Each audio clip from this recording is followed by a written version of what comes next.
Welcome to another episode of the Rise and Thrive podcast. This is your host, Manny Fraser, and this episode is Minutes with Manny. So I was on the treadmill today and the blog idea came to my mind. I was thinking about, as a personal trainer, a lot of times go into funks, and a lot of times you get lost and you start thinking about the wrong things. The things you start thinking about is money. Money starts leading your every idea, your actions, your input, your output. The issue when money starts leading your output in a career like this is that this career takes passion. It takes drive. It takes fortitude. We talked about entrepreneurial spirit. We talked about all these things. Talked about all these things that it's going to end up taking. 1 second. We talked about all these things going to end up taking. And the biggest area of opportunity for a personal trainer is this, your mindset. So I wrote a blog on this, and it's just hot off the press. Just released it a couple minutes ago. And I figured, because it's fresh on my mind, I want to talk about this. I'm going to read from the blog, but I'm going to add a lot of my own stuff. So I'm going to read the quotable. So quote me on this. True success in personal training isn't measured by wealth, but by the positive impact you make in your clients' lives. Focus on getting better, and the rewards will follow. So let's get started. You ever found yourself scrolling through social media, bombarded with images of luxury cars, exotic vacations, and opulent lifestyles? It's easy to get swept up in the fantasy, especially in the personal training industry, where success stories of millionaire trainers can make it seem like getting rich quick is the ultimate goal. But here's a thought. What if chasing wealth is actually holding you back from the true greatness in your career? A lot of times I've had a lot of trainers that I've encountered who talk about being celebrity trainers and I'm going to make so much money, and they look at all the stuff and they're doing the wrong things. And I mean, like, what you're doing is you're chasing after wealth and you're not chasing after impact over income. You will get paid based off the impact you have. So if you're chasing after impact, naturally you'll get paid. But if you're chasing after income, you're gonna forever chasing the hamster wheel. The hamster wheel of success never stops and just keeps on going and going and going and going. And then what happens is you're just stuck there. And you're wondering, why haven't I made the money I want to do yet? Maybe personal training is not for me. Maybe I got to find another career. But no, that's not it. What's happening is that you think that you need to be rich because you go help people. And it's the wrong motive. So we're going to talk about this. I want to challenge you on the prevalent notion in our industry, the relentless pursuit of wealth. That's in our industry. Don't get me wrong, financial stability is important, and it is important. But if it becomes the primary focus, you might miss out on what truly matters. Instead, let's pivot towards something far more valuable, becoming better at what you do. So let's talk about it. The illusion of wealth. The allure of wealth can be intoxicating. Fancy gyms, high-paying clients, and the promise of lavish lifestyles like the pinnacle of success. However, this illusion often distracts from the core of personal training, helping others achieve their health and fitness goals. Period. When money becomes the driving force, it can lead to shortcuts and compromising the quality of service you provide. A lot of times when we think about it, I always think about, what did it take for me to become successful? What was my day one like? My day one was giving as much of myself to every single person as much as possible. I gave as much free workouts as much as possible to every single person. But I gave as much free workouts because I want to have an impact on people's lives. What happened 3 months later, because I gave so much free workouts, is I got back people wanting to pay because they got to see, people started talking. Oh, Manny's a good trainer. Oh, you should really train Manny. Oh, man. And you built a name for yourself. A lot of times as trainers, you're too new and no one knows who you are. Therefore, no one thinks about you. When they think about personal training, they don't know who you are. They don't know what you bring to the table. They don't know how good you are. So you're out here thinking about the fact that you need to make some more money. But meanwhile, the issue that you're having isn't the fact that you need to make more money. The issue that you're having is you need to have a bigger impact. When money becomes the driving force, it can lead to shortcuts and compromising the quality of service you provide. Period. The power of mastery. True mastery in personal training comes from a commitment to continual learning and self improvement. You're listening to this podcast right now. That is true mastery. It's about honing your skills, expanding your knowledge, and becoming an expert in your field. This dedication not only enhances your ability to help clients, but also builds a reputation that money can't buy.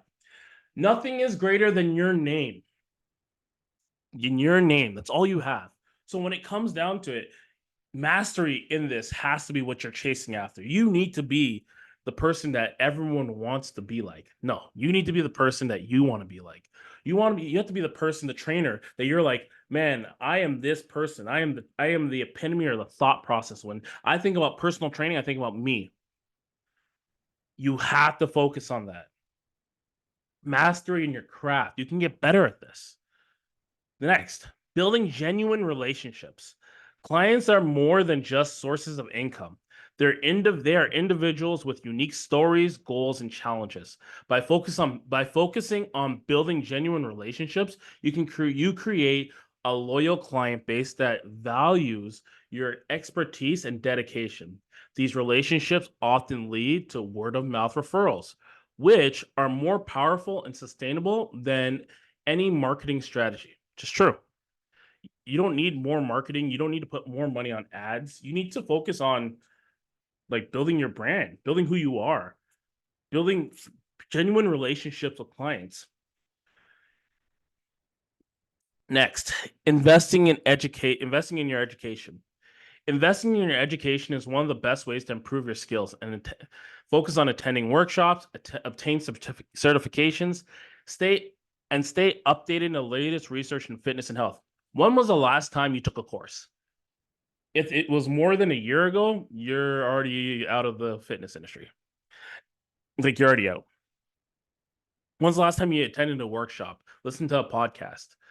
Fitness is forever changing, and you need to be on top of that. You need to be upping your skills, sharpening your tools, sharpening your knife.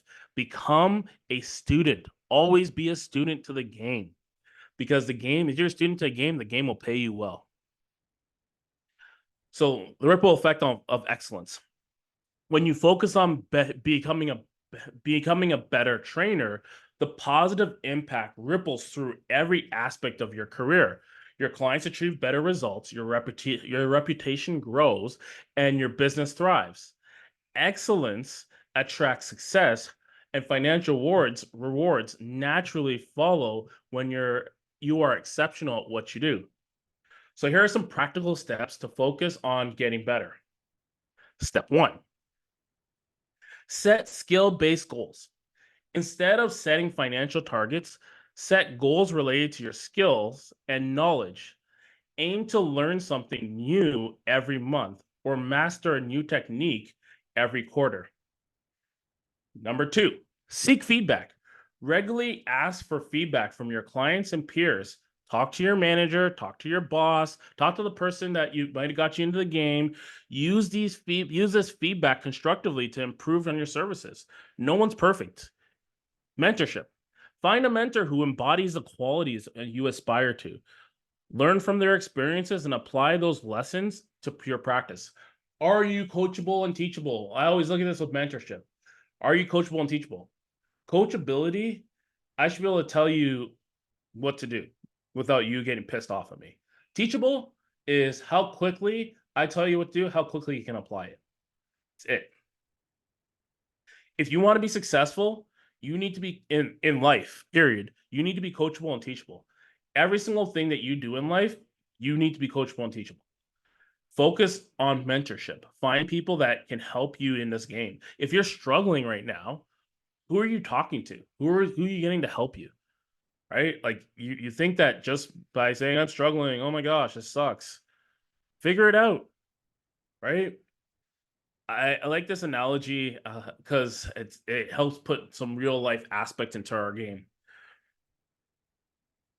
So I'm a foreman. If I'm a foreman in a construction site and I hired you to hammer nails, and I'm gonna pay you based off of how many nails you hammer. And then you come to me and say, I don't hammer nails. I would tell you then you need to find a new job because I need you to hammer nails. I liken that as I manage trainers and I think about this and I when I hire trainers, it's like I hired you with an expectation of what your job is. When trainers alleviate from the job or they stop doing the job or they fall out of love with the job, it's like the career, the passion. This is a calling. This is something that you want to do. Like there's a burning desire for you to want to help people. You can't tell me one day you want to help people and the next day you don't. Because if that's the case, then you don't actually want to help people. You want to help yourself and you make yourself feel better. And because you feel better, you're like, "Oh, I feel better, so this must be what I need to do." No, because when train I this really grinds my gears when trainers give up. They just give up. They're like, "Ah, I can't do it anymore." Why? Because it got too hard. Because it required them to grow a little bit too much and they weren't ready for growth. In personal training, growth is required because you are focusing on helping people grow. So you can't help people grow if you're refusing to grow yourself. If you're not on a growth journey, then you can't help other people. Period. So in personal training, mentors, you need mentorship. You need trainers. Trainers need trainers. You need to have somebody that's on your side that is helping you going through everything from working out to sales to communication, everything. Networking. Focus on surround yourself with like-minded professionals who prioritize quality over quantity. Networking with the right people can provide support, inspiration, and valuable insight. Focusing on finding your network. You ever heard this? This is a quote for you. Your network is your net worth. Show me your 5 closest friends and their bank accounts, and I already know how much you're making. That's a big statement because I looked at that and I'm like, man, so your net worth, how much you're making, you're gonna hang around those types of people normally.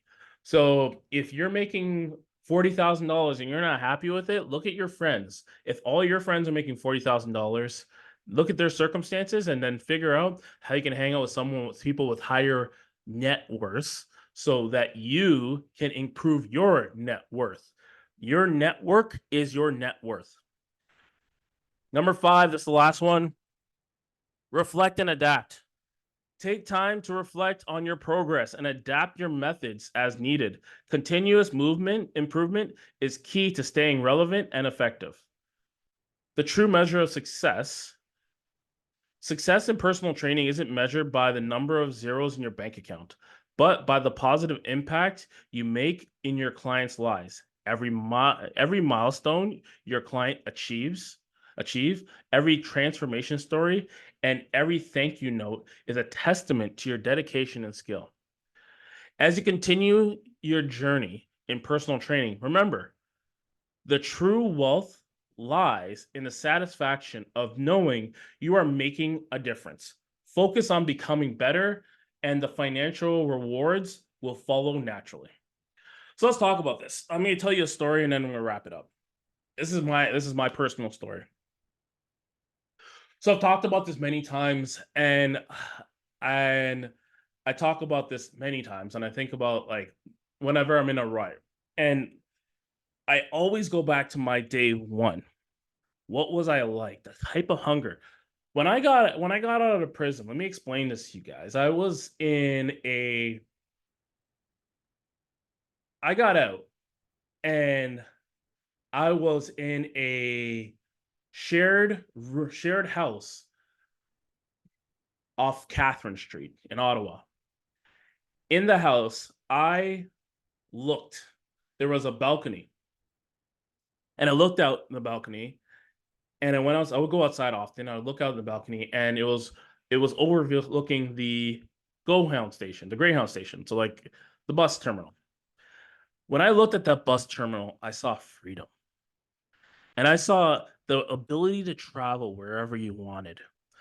What I saw something that was taken away from me, choices. I didn't have a choice for 4.5 years. I was stuck inside a prison and I couldn't get out. I lost my freedom. So when I got out, I had that freedom and I never took it for granted. I always go back to that place where I can think back and get all the feelings of looking back, standing outside and realizing I have freedom right now. I have the freedom to choose. I chose my career. I could choose any career, but I chose this career because I wanted to impact and help lives. When I was down in my dumps, when I was at my lowest, I stuck to my routine. I worked out every single day. I kept going because I wanted to do something. I wanted to do something with my time. And it was something to do with my aggression. I got to utilize my aggression, got to get it out on weights instead of people. It made a difference in my life. So therefore, I had that like sense where I want to help people like that. I want to help people make a difference in their life through fitness. And I realized that if I can do that, I can help change lives. I can help people live longer. I can help people with a quality of life. I can help people play with their kids. I can help people pick up their dog. I can help people do their regular daily tasks and chores. That's why I wanted to be a trainer. I wanted to have impact on people's lives. Whenever I got down to the point where I'm like, I'm not making enough money. This is so hard. This is too difficult. I might as well find another job. I'm reminded by the fact that I'm here to help people. And every single time that I sit down with somebody, the thought process that happens in my head, the one thing that happens in my head, this is the one thing I say to myself a lot. It's a great day to save lives. It's from Derek Shepard in Grey's Anatomy. It's a great day to save a life. Today's a great day to save a life. I can help people. The knowledge that I have helps people. And therefore, I'm willing to do whatever it takes to help as many people as possible and continue doing what I do because I know I'm making a difference in this world. I know I'm keeping people alive. I know I'm keeping people from the doctor. I know I'm keeping people from pills. I know I'm keeping people off of machines. And I know that I am helping with that. And you guys are too. That's it for today. That was a minute with Manny. Take care. Peace. If you like this episode, share it with a friend. I'm looking forward to the next episode. Watch out for that drop. Peace.